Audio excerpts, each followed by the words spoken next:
Part 2 of The Color Yellow. I was just looking for someone, said Malcolm.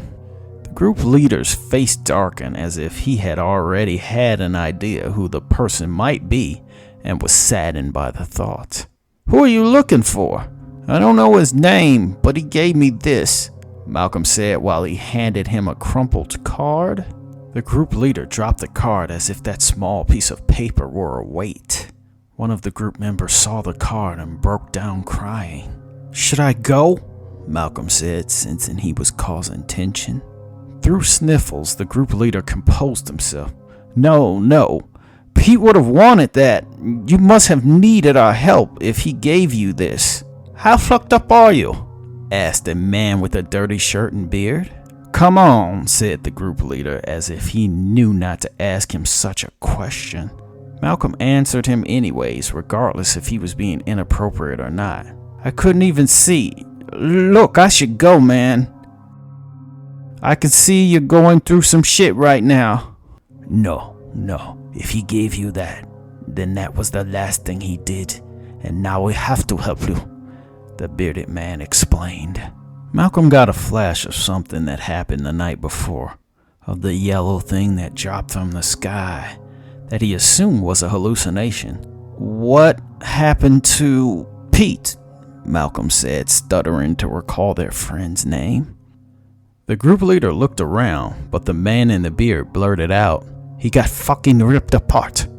So why would you care? The man in the beard and the dirty shirt continued. I think I need to know if we're wasting our time or not. The man in the beard pulled a small needle from his pocket. He deftly popped the top with his thumb. Hold on, Yusuf, said the group leader, but it was not as if his voice had the slightest bit of sway.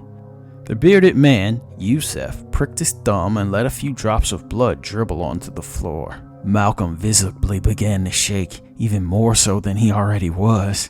He couldn't control himself. He dove like a buddy who was taking a bullet for his old friend. He licked the blood from the floor. Yusuf nodded as if he now understood. The other man, who had been silent until now recoiled in disgust and surprise.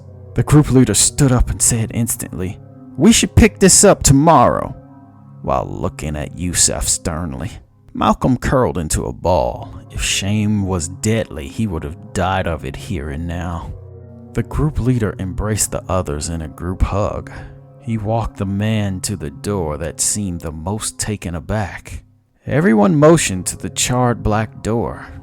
The group leader pushed him out conscientiously, but briskly. Why the fuck would you do that shit, Yusuf, with a sleepwalking human amongst us and this one jonesing? And what if he didn't stop and came at you? Now is not the time to fuck around when we all have targets on our backs. I need to get the fuck out of here, Malcolm proclaimed while picking himself up from the floor. He was already looking for a reason to cash out, and the ass he made of himself was the second part of the 1-2 punch that leveled him, giving him yet another reason. Malcolm tried to push past Yusuf and the leader of the support group, but Yusuf grabbed his arm. He was bigger than him, an Arab, maybe Indian, but Malcolm couldn't tell either way. He only saw the hand on his arm. Let me go, said Malcolm with anger. Or what? Yusuf goaded. Or I'm gonna hurt you bad, Malcolm said with no power behind his threat. Now you're talking. A man that has anger still has life, Yusuf explained. The group leader grabbed Yusuf's arm and with a persistent and overpowering strength, he pulled them apart. My name is Roger, said the 30-something group leader. And I want you to stick around, but I'm guessing you don't understand your kind, which was why you're justifiably terrified. But mark my words, the thing that hunted down Pete will hunt us all down and kill us all. And you will not go out in a beautiful high, like you're planning. You will be ripped apart and slurped off the wall. Malcolm stopped, given pause by colorful violence. So you're like me? What do you mean, like me? Malcolm questioned. Vampires, that's what he means, Yusef explained bluntly. You are that too?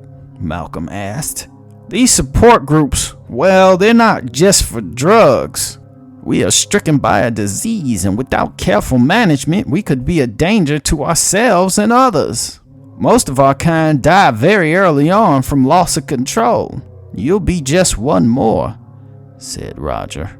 We are cursed, not diseased, Yusef said as if his correction was gospel. Why would you want to live like this? We're parasitic locusts. You know I killed someone, Malcolm confessed.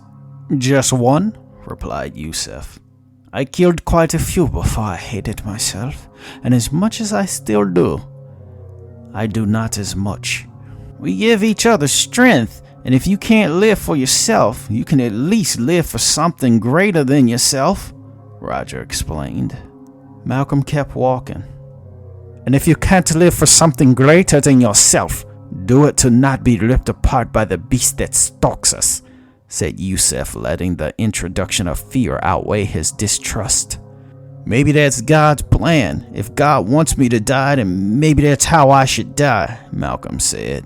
This beast was born an abomination, a bloodhound that craves those of our blood, said Yusef. Yes, maybe this was indeed how God meant for me to end.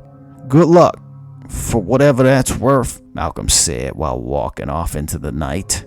Malcolm wanted to find the alley he encountered the yellow streak, but he was so high that night he only remembered the washing machines. He tried looking and sat down in an alley. He could hear the pulsation of music oozing through the wall. He contemplated snatching someone who slipped up drunk, but that only strengthened his belief that he needed to die before he killed again.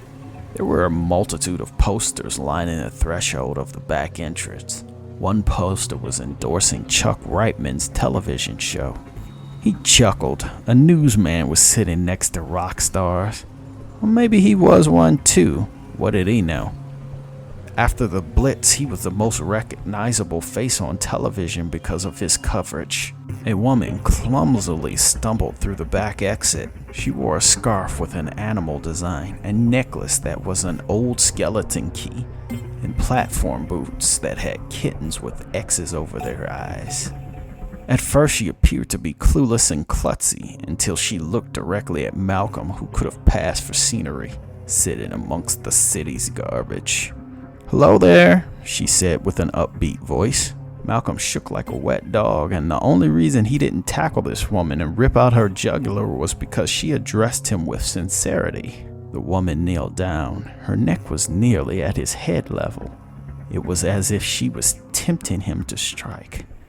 You need my help, I think, she said warmly, as she stood back up straight. You don't see a cup in my hand, lady? Why don't you keep moving? It'd be safer for you. So what are you? Exactly. I felt your aura all the way from the club. It's like you lassoed me. What are you, some sort of new age hippie? No, not really at all. I'm not speaking metaphorically when I say I can feel your aura calling to me for help. And it's dark as hell.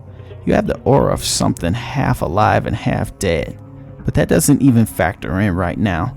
Your aura called me out. You ever seen one of those old cartoons when the critter catches a scent and it lifts them off their feet and pulls them by the nose? Well, it's sort of the same thing here. Lady, your spidey senses steered you wrong tonight because I nearly killed you just now. Is that something you should save? I killed people before. Doesn't mean you're not worth saving. Malcolm looked up to the woman and stood up. He leaned heavily on the wall just not to fall over. Who the hell are you, lady? I'm Alder. What, like alderman? Yeah, like alderman, she said, as if she had said it quite a few times over quite a few introductions. Hi, I'm Malcolm, and I'm a vampire.